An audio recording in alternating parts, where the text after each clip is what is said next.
ქრისტემ დაგლოცოთ, ქრისტემ აცხოვნოს ჩვენი ახლობლები, მიცვალებულნი, სახელითა მამისაითა და აზისაითა და სული საწმინდისაითა.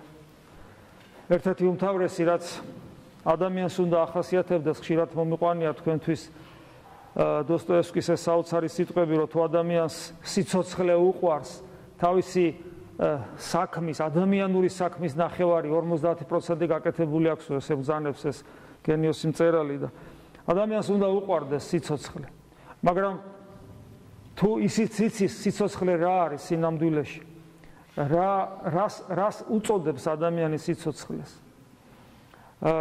ადამიანური სიცოცხლის ღირსებას როცა ხვდება ადამიანი, როდესაც ძალზე ძვირფასია ეს მისთვის, როდესაც ის ღირებულებები, რომელთაც ადამიანი ხდება, ეს ყველაფერი უკავშირდება სიცოცხლეს, სიყვარული, ბედნიერების განცდა, შემოქმედებითი უნარი, საღვთო ხატობის ღირსება და საღვთო მსგავსების ღირსება, როცა ეს ყველაფერი სიყვარული, თავგანწირული, როცა ეს ყველაფერი უკავშირდება სიცოცხლეს, მაშინ უკვე ადამიანისათვის ძალიან ძვირფასი ხდება სიცოცხლე და ბუნებრივია, რომ ეს მარადისობის განცდა მას აქვს არა რაღაც ინტუიციურად ან ინსტინქტურად, არამედ მთელი სისავსით ესწრაფის ამგვარ მარადისობას და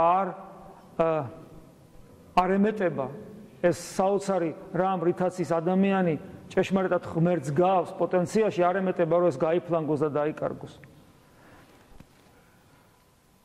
და ჩვენ ქრისტიანებმა მადლობა ღმერთს ვიცით რა არის ნამდვილი სიცოცხლე.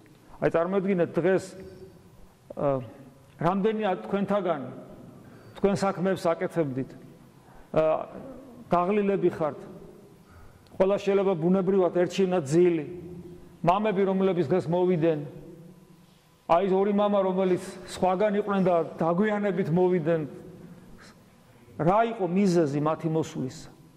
ყველას თავთავისი ტაძარი აქვს, ყველას თავთავისი სამრევლო ყავს. აგერ მამა ლუკა იღუმენია, მამა თომას თავის ტაძარი აქვს, მსახურობს. მამა ალექსანდრე ასევე. ეხლა შემოსწრებულები მამა ასევე ალექსანდრე და მამა ანდრია. ხო? რატომ მოვიდნენ? მიზეზი რა არის? მოვიდნენ, რა თქმა უნდა, სიყვარულისათვის. მაგრამ ამავე დროს სიცოცხლის სიყვარულისათვის ჩვენ შეგვიძლია დავაკონკრეტოთ. ოღონ როგორი სიყვარულია სიცოცხლისა? აი ისეთი ქრისტიანებმა რო ვიცით, ჩვენ სიცოცხლეს ქრისტეს უკავშირებთ და ვდგავართ ჩაბნელებულ ტაძარში, ახლა კი შუქები ავანთეთ, ჩაბნელებულ ტაძარში გარინდებულები თითქმის 3 საათის განმავლობაში და ვცდილობდით, ვინ ჩვენ გვიყვარს, ვის გარეშე ჩვენ სიცოცხლე არ წარმოგვიდგენია.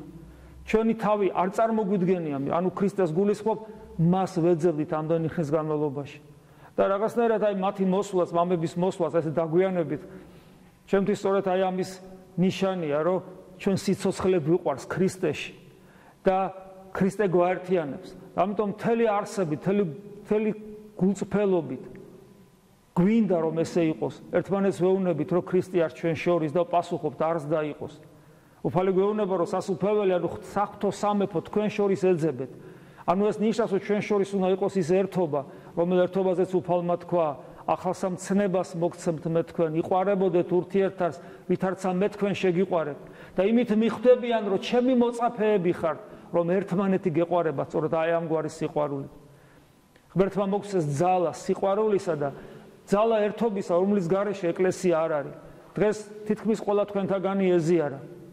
ჩვენ ვეზიარებით უპირველეს ყოვლისა ქრისტეს სხეულის აღშენებლობისათვის, არასოდეს დაგვავიწყდეს ეს, არასოდეს არ ვეზიაროთ ინდივიდუალისტური, ეგოისტური გაგებით. ჩვენ ქრისტეს სხეულს აღვაშენებთ და ქრისტეს სხეულში ვიმყოფებით რა ცხონდება ჩვენი უკვდავი სული და ჩვენი უნიკალური პიროვნება გადარჩება. ღმერთმა მოგცეს აი ამ სისავსის, ეკლესიური სისავსის, ეკლესიური ერთობის განცდა. ღმერთმა მოგცეს ჭეშმარიტი სურვილი, ძლიერი სურვილი ნამდვილი სიცოცხლისა, როგორც დღეს პავლე მოციქულის თესალონიკელთა მიმართ ეპისტოლეში ამოვიკითხეთ, რომელიც მიცვალებულთა საკითხებში იკითხება, ყოველთვის როცა წესს უგებთ, როგორ თავდება ეს ეპისტოლე, რომ მარადის უფლისათანა ვიმყოფოდეთ, ან შეიძლება ესე თქვა, სულ ღმერთთან რომ ვიყოთ, სულ, აი ეს არის მარადიული სიცოცხლე, სულ ღმერთთან ყოფობა. ღმერთი შეგვეწიოს მოგმადლოს ეს ჩვენთვის სანუკვარი ბედნიერება. ამინ. მადლი უფლისა ჩვენისა იესო ქრისტესი და სიყვარული ღმრთისა და მამისა და ზიარება სული საწმინდისა იყოს თქვენ ყოველთა თანა. ამინ. მამებო, რამე სხვა არ გვეტყვით? ახალ შემოსწრებული მამები ხო არ გვეტყვით? მოგზავნით.